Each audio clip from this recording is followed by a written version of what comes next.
Hello YouTube, this is Charlie426, and today we have the review of the P-Bandai exclusive, or P-Bandai exclusive, SHF Kamen Saber Dragonic Night form.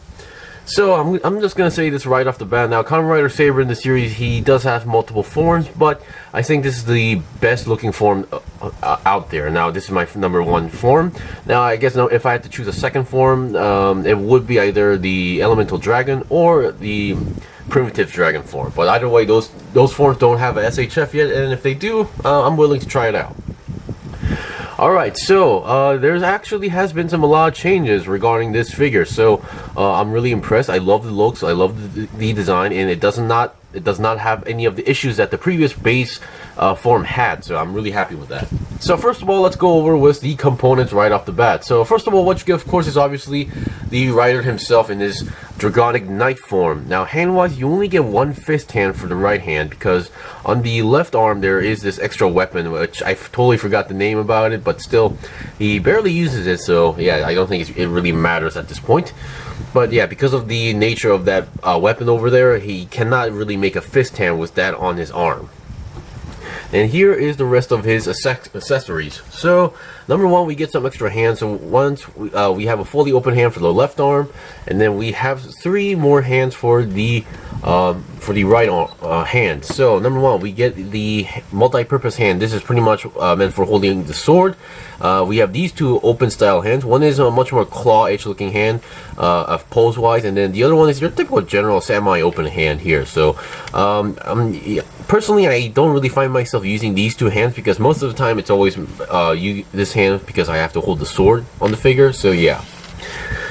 And let's see, here we have the extra Wonder Ride book for the Dragonic Knight. Now, I'm not sure if this is supposed to be the closed up version, or this is supposed to be the unawakened version, because in the series, the unawakened version of the Ride book was actually present in the show. So, and I believe it was in this color to some degree. So, I'm not sure if it's supposed to be that, or just to be a very simplified version of the closed version of the one in the belt. So, not too sure about that, but I do wish it had a plug-in here, so I could actually plug it onto the regular base form and do some, recreations. But still, yeah, I find this a little bit interesting, but still, it's there. And the sword. Now, there has been a big change here. So a lot of people in the community has been complaining regarding the swords being too bland. So this is the sword that came with the base form, and as you can see, it's just gray. They didn't color it metal. It's just a gray, sword. So it felt like that. It felt very cheap. And then #2, they just took out the toy and then made a miniature version of it. So they heard the complaints, and now they actually colored in the metallic silver, and it looks much better. It actually looks like a sword. It feels like a sword, and yeah, it looks just much better in general. So yeah, definitely a big bonus. And I should also mention that the figure, let's make it stop spinning around. As you can see on the belt, it also comes with the smaller sword. So basically, for those who haven't watched the series, is that the sword also is able to go inside the belt like that. So here is the handle, and then they pull it out and it becomes the actual sword. So now obviously that's kind of impossible to do that as a figure or as a toy, so they just made a smaller dagger-ish version to get that, to get that illusion there. So yeah, but I would like to point out this one is also included, because for Saber, this was not the base form. This was not included, because I don't know why, but I guess they wanted people to buy blades at the same time, so they could get this. So I really want them to stop doing that. So yeah, I just want to point out you do get this. So let's just put this away, and now let's get on to the articulation. Now, once again, I really love this one. It actually, now, because the Kamen Rider Saber, the rider styles or motifs are supposed to be like knights or something like that. So, and among them, there were some that actually looked like knights. Some of them just looked like typical riders. And now this one actually had that knightish feeling. So, which is why I was really hoping that this would get a SHF form, because another reason why I was slightly worried was that this form wasn't really used as often as you think. For some reason, he kept using other forms. So yeah. So let's start with the head. So let's see what we got. So I'm loving that head, because honestly, I never was a big fan of the base form's head style. I really didn't like that flame effect design. So, and this one looks actually really more spiky and nightish, so which is why I love it. And it kind of reminds me of the sunglasses from the Gurren Lagann series. So yeah, that's a big bonus or unintentional design. So the head can go down that much, up that much, and 360 I'm not gonna even try, because once again there's a human. There's supposed to be a human inside the armor, so yeah. And there are some pointy parts. This part is slightly pointy. The ones on the side, they're not as pointy as I thought, but once again, do be careful, because once again you don't know what you might accidentally break, because I feel like there will be some people who's going to like break these end tips going on here unintentionally. Because sometimes, like, even though a figure seems or feels strong, once you drop it from a certain height, there is going to be something that's going to break off. Alright, so we've seen the head. Now let's get the main body. The main body looks absolutely great. It actually has that chest plate feeling going on there. The metallic silver looks very nice. And then once again, we have a nice ab crunch on the top. Well, we have the top body that actually moves on its own, and then we do have a slight ab crunch going on here. And then you can move side to side for the top section a little bit. You can't go 360 because that doesn't really make sense even for a human being. Now, once again, the shoulders. One of the biggest issues that I had was the shoulders, especially the right shoulder, to be more specific, for Saber's base form, because in this case, the armor parts are connected to the main arm. You can see it when you rotate the armor moves together. In this case, now this side of the shoulder is no problem, but this side, this thing is attached to the main body, not on the arm, so it's going to get in the way, and actually to some degree it blocks its path. And this was actually getting really more problematic the more I played with it, because once again the dragon head would also collide with the main head here. There's no problem here, so I'm really glad this is the case. Now, sorry about that. Now, there has been some SHF figure arts where the shoulder armor has been connected to the main body, but they were very simple designs, and it doesn't really bother the articulation. But for Saber, ooh. So, as you can see, the arms can rotate 360 on their own, and they can go to the side 90 degrees. I think that, yeah, I think that's as far as you go. And as you can see, the shoulder armor can move on its own to, to avoid, colliding with certain areas or for more articulation.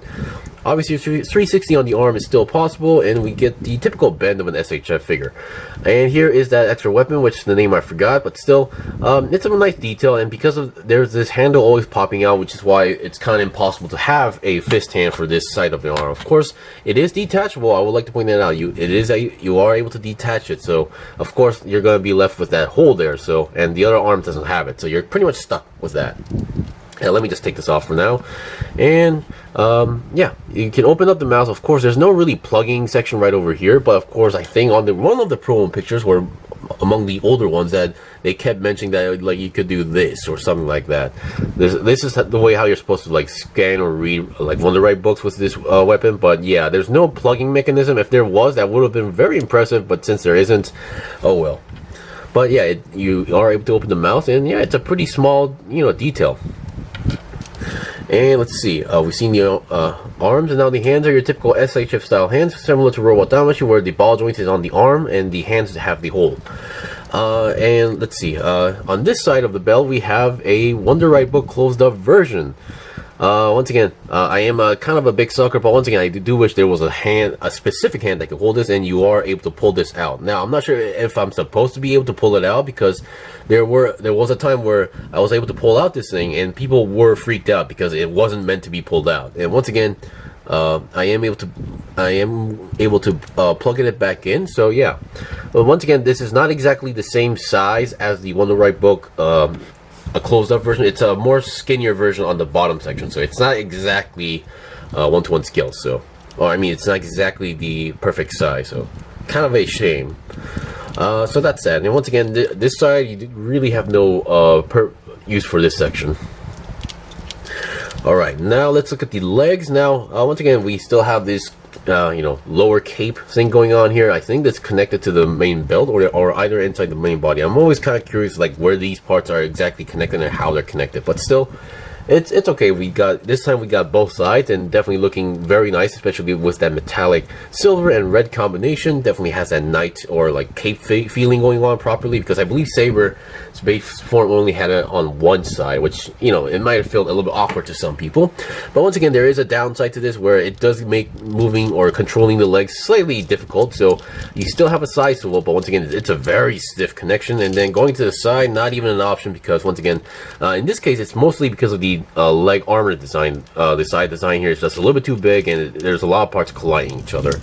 And so going forward, it's a little bit tricky, so you have to move the side a little bit to the sides and then go upward. So it doesn't really have a proper, you know, 90-degree forward movement going on here, unless I pull the leg down. There is that still pulling down gimmick, and then you get the side swivel more easily, and you can move to the front a little bit more better. So that's one thing to consider. And going to the side is slightly better if I pull it down.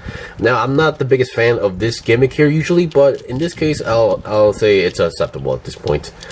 And then bend wise, actually let me just pull that again, and then we get a nice bend going on the legs. And then feet wise, it's your typical SHF style feet, so you get a nice, you can rotate the feet left to right. And I think if you force it, you can go 360, but once again, I don't think a human can do that.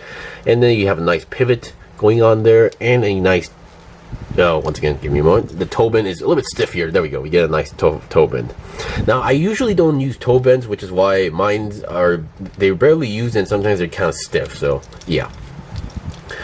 Alright, so we've seen the basic articulation on the figure, so I'll be right back with its equipment, especially with the sword attached to the hand. And then there's one thing that I think people should know regarding swapping hands, especially on the left arm, because of that extra weapon. So I'll be right back. Okay, I'm back. So here we have one of the multi-purpose hand on the right arm, so it could hold the sword. And then on the left arm, I changed the hand to a more open style hand. That's technically the other left hand you actually get, which is kind of odd. I feel like the rest of the clawish looking hands should have been on the left arm, but still there was a few more extra details I forgot to mention, so I'm also going to mention that here. So number one, they still use the annoying, you have to keep popping out the hand guard there. So every time you swap out hand, you need to take this silver part out, because I don't know why. I'm assuming it's just cost reduction, but although I'm not really sure if that was worth it. So yeah, you really need to keep swapping out these parts, and this does make you don't want to touch the figure too often, because it's kind of annoying. But I really wish they would stop doing that.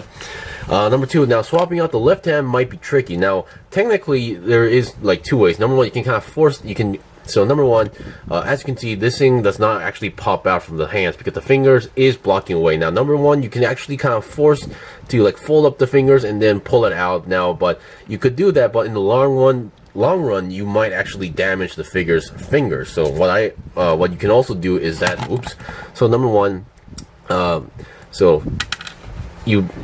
now you don't need to pull it like this. Now you go from the back here, so you go from the back and then just put it on the thumb, and then there you go, you have it here, and then you attach the hand to the figure and then connect the plug there. So that's one thing I would like to mention.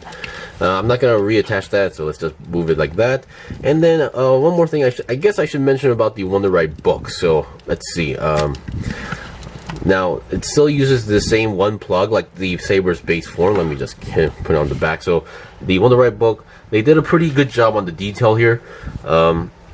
They actually got some extra painting, a small picture there of the rider, and then they got some details. It's not fully completed, but still they did a pretty good job here. And for some reason, well, number one, you can still plug it in, but it's just one plug on for the main end side of the belt. And then you can actually pull this section out for some reason. So I guess for this, but doing that, you can actually make the book look like it's just only opened up before transformation. So I guess that's maybe meant for that. And you can see there's a peg in there, so you can connect it there. So yeah, so I thought that was a pretty good, interesting detail. It was something that I did not realize until today. Alright, and that's pretty much it for the review. So once again, among the forms that Saber has, this is my favorite form. Personally, I'm not the biggest fan of the cross saber that he uses the new sword. I'm not the biggest fan of that bluish color, like the cosmic color going on here. I was never a fan of that kind of concept. So even though let's say if they were to make the SHF version of that, I think there's a high chance that I'm gonna skip that figure because I never liked that color scheme going on there. But anyway, I would say if you had to choose one figure from Saber, it would be this for the Saber's form. But of course, if you're a big fan of another writer like Espada or Buster, do get those as well. I kind of missed the pre-orders for Buster, so I'm not sure if I can get that figure at this point. But if I do, if I ever do get the figure, I will make a review of it. Anyway, this was pretty much it for the review of the Premium Bandai exclusive SHF Kamen Rider Saber Dragonic Night Form. If you guys got any questions or requests, leave them comment below. I still have more stuff to buy and build and make reviews out, so please stay tuned. Until then, see you guys next time.